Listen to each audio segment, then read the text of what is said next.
Hello, everybody. I got their mics muted for most of them. So, David, here's what I was showing people, was where the lab makes up the QC chart and puts perhaps a peer group mean or a package insert mean or the mean from 6 months ago as their assigned mean, and they take an SD from somewhere and put it here, and that creates one image of the chart. And when people looked at this chart, they thought it had a negative bias or maybe a problem with precision. But when the chart was made with the real values or with our performance chart, they had a completely different interpretation. What's your experience with this? And, you know, when you go into labs, how common do you find it that people are putting the wrong mean and the wrong SD on the chart?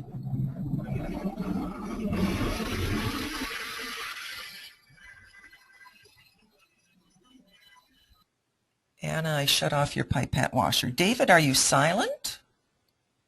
I thought you were talking to Anna. I just told her I turned off her pipette washer. Okay. Is that what that was? Yeah. Well,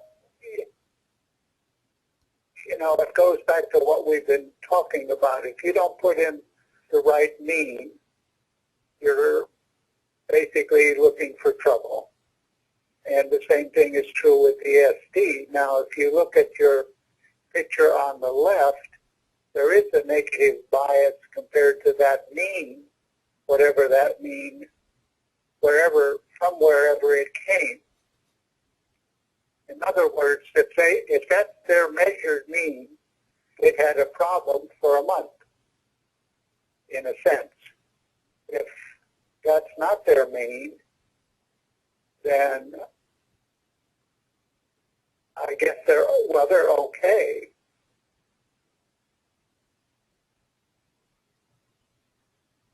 What is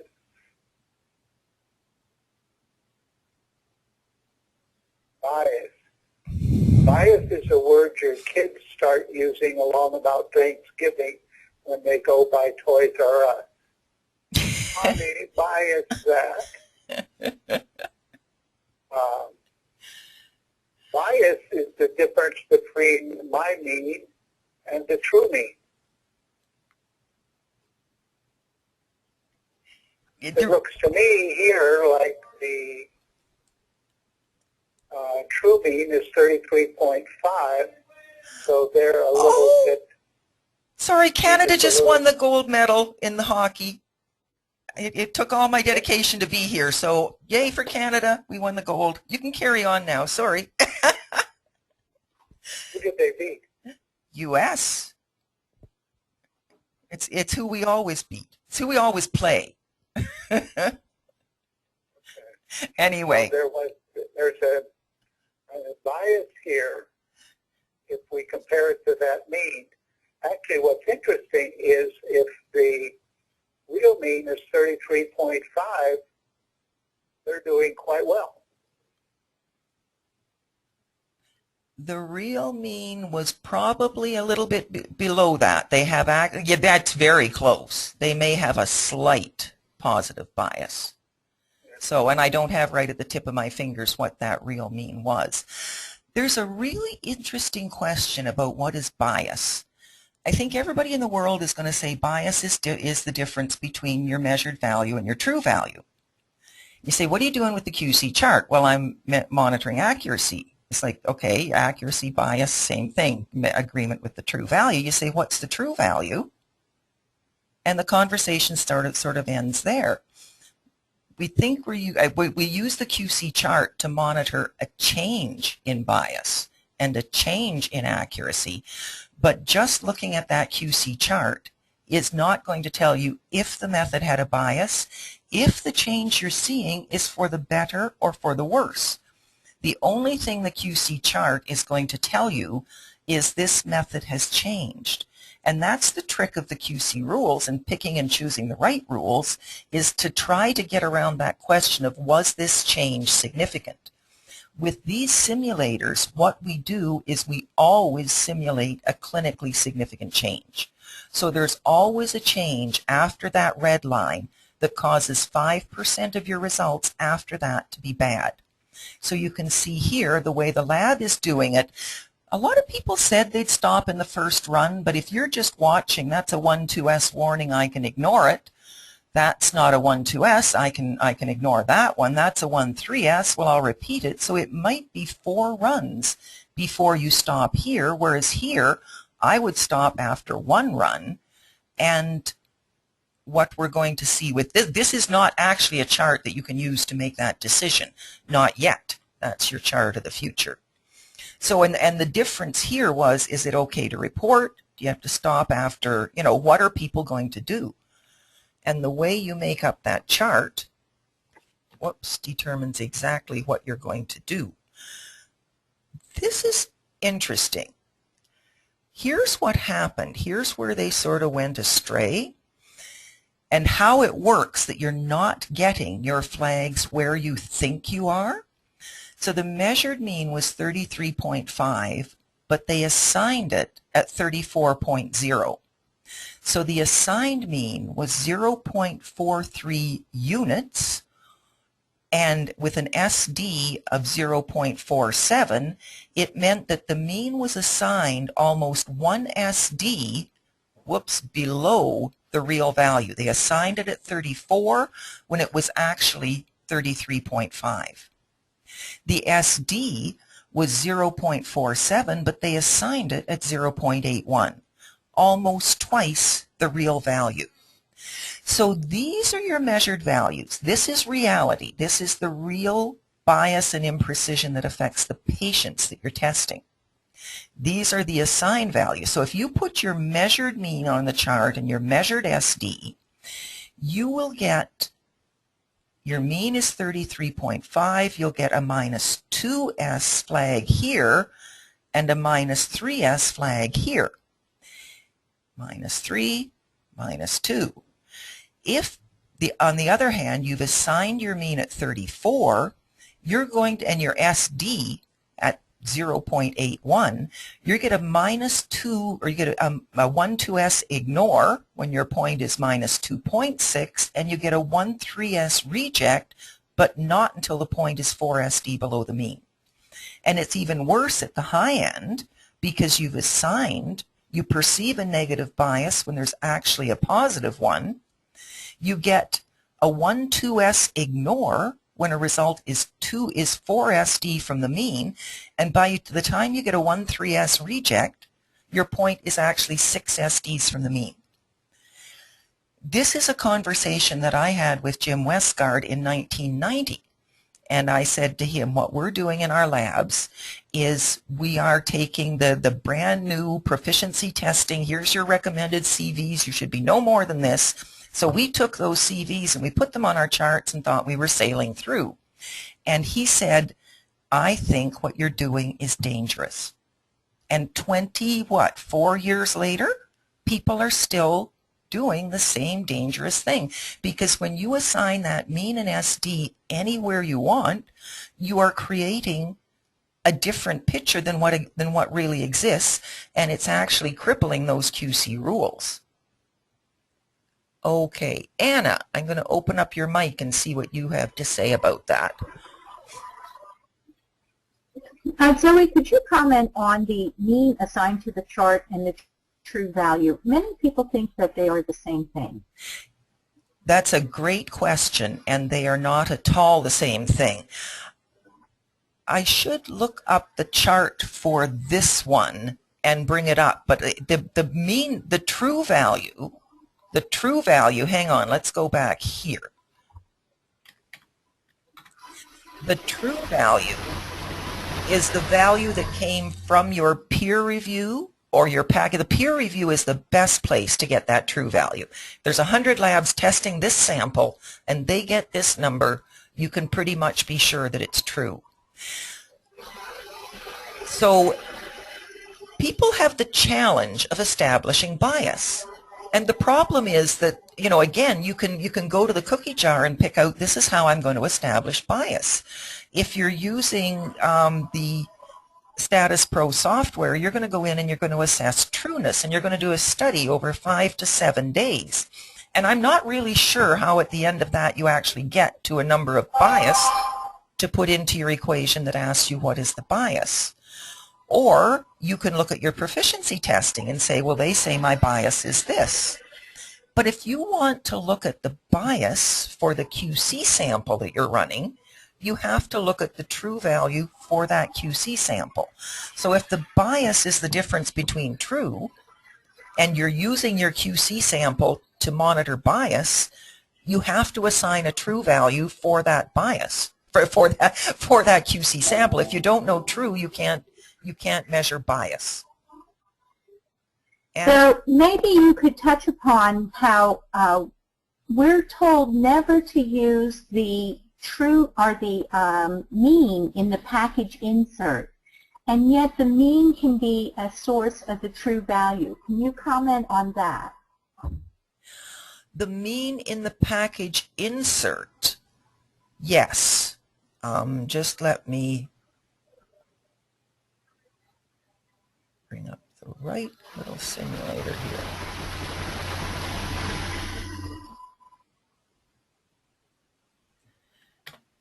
Okay. In this simulator, if I can shift the mean by as little or as much as I want to. So in this instance, we have a true value of 100. Our TEA limit is 12. So there's your 12. There's your 88. This is your typical QC chart. My measured mean is 100. My measured SD is 2. So this is where I am to start with. I can shift this mean then by 2 SD. When I shift that mean by 2 SD, after the line, these points go up by 2 SD. So I have a 50% chance. So that's a 1,2S. I'll ignore it. That's okay. That's a 1,2S. Yeah, maybe I'll ignore that one. You might go on for a long time trying to detect that change of 2 SD. Now, in this instance, so let's see what happens if my true value was actually 103. Sorry, I'm going to leave the true value at 100. But I'm going to assign my mean from the package insert, and I'm going to assign it, say the package insert said it was 104. If I assign my mean at 104, it's going to look like this. So I'm obviously not going to do that. Let me assign my mean back at 100 and assign my SD up at 3.0. I did that too quickly. With the standard deviation assigned at 3.0 when it's really 2.0, then my assigned chart value is 100. My 2SD is 106. My measured mean beforehand is 100. My measured SD is 2. When I shift this by 2 standard deviations, the mean goes up to 104. My SD stays the same. And what's going to happen here with my inflated SD? So say I took this SD out of the package insert. I'm going to go 1, 2, 3, 4, 5 runs before I get a warning. That's a 1,2S ignore. Warning, oh, 1,2S, I can ignore that. I might go as many as 19 runs before I stop. In this instance, the mean was 100. It shifted up to 104. That's perfectly fine. Let's change it, and I'm trying to think of the scenario that Anne is thinking of. I'm going to put this back to... So I'm going to put my SD back to 2. Now let's say that my true value was 98. So this has now changed 98 to 99. That surprised me. I'm going to, but here my actual mean is 100. So my actual mean is 100. My actual SD is 2.0. I've shifted it 2 SDs. Now it goes up to 104. So this is where I am now. I'm going to get that, see that change. There's a 50% chance I'll see it in the first run. When I come back in here, I'm going to assign my mean now at the true value. So I'm going to assign the mean at 98. Now that would look terrible, but I'm going to come down here and I'm going to assign my SD at 4. And isn't that just a dandy QC chart? You're going to think here, so in this section, you're going to think I have no problem whatsoever, but if a shift occurs, you're going to probably never detect that shift. And this is exactly what people do. They put the wrong mean and the wrong SD on the QC chart. And that's the implication that it has. When you stop and ask the question, and this is an exercise we did last year at the AACC workshop, how many runs are there to the first flag? That's the important question that you're trying to answer. So if you go down here with your doubled, your mean and SD wrong, it's probably going to take you 19 runs to stop. If I go down and put on the right SD, well, I'm going to stop, but I'm going to have a million false positives. But if I assign the real mean and the real SD, now I have just the 5% false positives that I would expect, and I've got still my 50% chance of detecting the change. Where you assign this mean and SD is incredibly important. And this is one thing, I think what these simulators have done in the courses that I teach is they give people a chance to see what happens when you do it wrong. You daresn't play around with QC and do it wrong, and you never really get to see it and visualize it this way. And I think a lot of people, when they can bring it to life and see it like this, can see what really happens. Before I open up the mics again, I'm just going to do one more illustration here, because the question is, so it shifted to SD, it's not a problem, who cares? But what if my mean before this was already 105? If I had assigned my mean as I should at 105, there's still only a 50% chance that I'm going to see that shift. And now all of these people, so this big shift could occur. This fails your allowable error limit, but because of the significant bias you have that you cannot see on your QC chart, the correction for this is to go out, recalibrate your method. So once you can look up here, once you can look at the performance bars or the performance chart, then you say, hey, if I recalibrate this and I bring my mean back down to 101, whoops, and I'm going to assign it at the same place. Now, if it's going to shift, this mean can now shift 2.5 SDs before anything goes over the edge. And where I got that 2.5, by the way, was from your margin for error. The margin for error is how many SDs you can shift before too many patients go over the edge.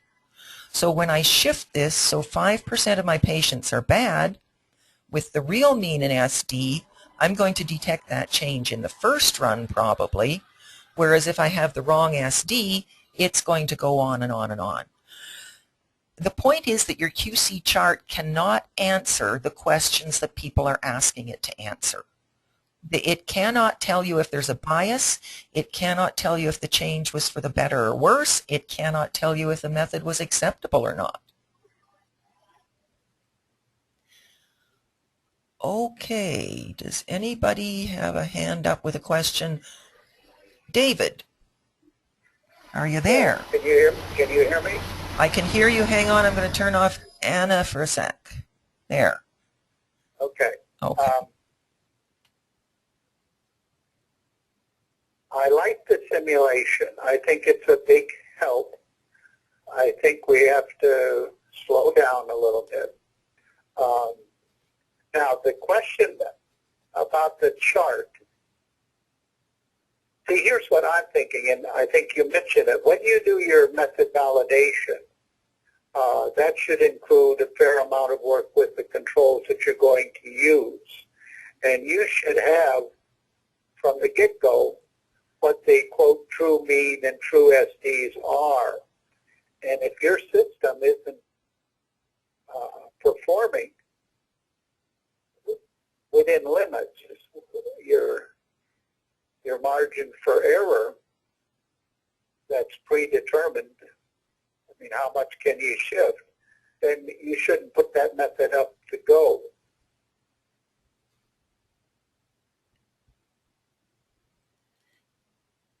So in that sense, you're right. They need to know where they are. You know, I have a cartoon that I use. It's a guy out in the desert, and there's a big sign in front of him that says, "You are here." Well, that doesn't tell you very much if you're out in the desert. And if you just start running controls and calculating means and SDs, if they're, especially the mean is wrong or the SD is too high to perform well, then you've got a problem before you even start. Oh yeah, I mean, if you put your own mean on the chart and think you're doing good, when the real mean is 1 or 2 SDs different from yours, you're starting with a problem. That's what's neat about the simulators and the idea of the report that they can get with the X's on there showing that they've already got a problem. I think it's really interesting the way that, you know, people shift these things around and that they think they're measuring. I think they think they're measuring what they're not measuring. When you look at all the instructions, even at EP23, and if you go back, I think I went back to a 1990-ish NCCLS document, they were at that time, of how to do QC. Forever, they've said you have to calculate your own mean and SD for the QC samples you're running. I think something that's been dropped over the years is that, you know, you have to put those values on the QC chart. And, you know, back in the day when they sent you charts that were pre-labeled with the mean and 1, 2 SD, you always put your real mean and SD on the QC chart, and the rules behaved the way you expected them to. But as soon as computers came in, people suddenly had the ability to put any mean and SD they wanted on the QC chart. And so they could make all their problems go away just by expanding the SD limits. The problem is with that, sure, you get no false positives, but if something goes wrong, you don't get the true positives. And when that carries on into real life, then if you're taking 8 or 10 or 20 runs to stop when you could be stopping in 1, and you're turning out 1,000 patients every day, then 50 of those patients are bad every single day, and the risk goes up and the costs go up. But people have to understand that bit about put your real mean, your real SD on the QC chart. When people go to college and they learn this stuff first, for one thing, it's kind of like taking somebody in and asking them to memorize all the chess players, and then you throw them out into a world-class tournament. All they have to do to pass an exam is memorize the QC rules, know what the mean tells you, what the SD tells you. I don't think in any jurisdiction, not in Canada, and I don't think the US, do we have a separate examination on quality control. Quality control is thrown in as a couple of questions in chemistry, a couple of questions in hematology, a couple of questions here and there. You can fail every single question in quality control and still graduate. I taught in a college where they didn't teach any quality control, and people still graduated. If quality control is the one thing that everybody in the lab has to do and has to do well, there are so many disconnects in our system. There are so many disconnects between what the experts say has to be done, should be done, what the experts have proven works, and what people are teaching and what people are implementing. And when you model what the experts are saying, it works. It works perfectly well. I come back to the point that it's just too complicated to teach to high school students in less than 10 hours, and that if we simplify it, we can end up with better results. What we want to do in the next few weeks is keep going through those charts, keep getting more and more people to fill them in. There are a couple more analytes we're playing with there, so there's lots more to see in those charts, and if you can get as many of your staff as possible to do that. Actually, one of the things I was thinking was at the end of our conversations about these charts, once we have, and I'll try to get these up on the YouTube videos, we should make this available to you as a written quiz or a PowerPoint quiz that you can give to your own staff. I think if we can get enough people realizing that this is a problem that has to be solved, we can grow this group, we can grow the momentum, and we can actually make something happen. It's not a new problem. We've been talking about it, we've been writing about it, we've been holding meetings about it. If we get together, I think we can do something about it. That's my rabble-rousing speech for today. I will get off my soapbox and open it up to Anna. See what you have to say. Well, I think one of the things that we need to also consider is the how-to component of quality control. How do you implement in a stepwise fashion an effective and efficient quality control system? And many times that's necessary for the laboratory management staff to understand and lead the way. So as long as we don't address the how-to components, it makes it very challenging. For example, sometimes I am looking for information to help me guide different aspects of quality control implementation. And many times I'm referenced as it's up to the laboratory director to decide this or to determine this. But I'm always thinking, who does the laboratory director ask but laboratory management to help them guide? So one of the things that I think we need to start doing with our discussions is bringing it into the how-to component so that laboratory can step up to the plate and begin guiding quality control systems in a using total allowable error, understanding why a QC chart only shows changes and not actual performance specifications, and begin understanding the why behind it. David? Anna's right. You're right. I'm thinking, to me, it kind of comes back to the question of what is the true value for the mean and the SD. And I forget what his last name is, Ron, who ran the program for Wisconsin. It's just the state. And I told Zoe the other day, and on his chart, the group mean and the group SD, his mean and his SD, and then the allowable error per CLIA or CAP. And I'm not sure that I need their SD, but I think it would be wise to incorporate the group mean, or let's call it the true mean, on the chart, because what we're talking about is changes, and a lot of the changes come from the mean.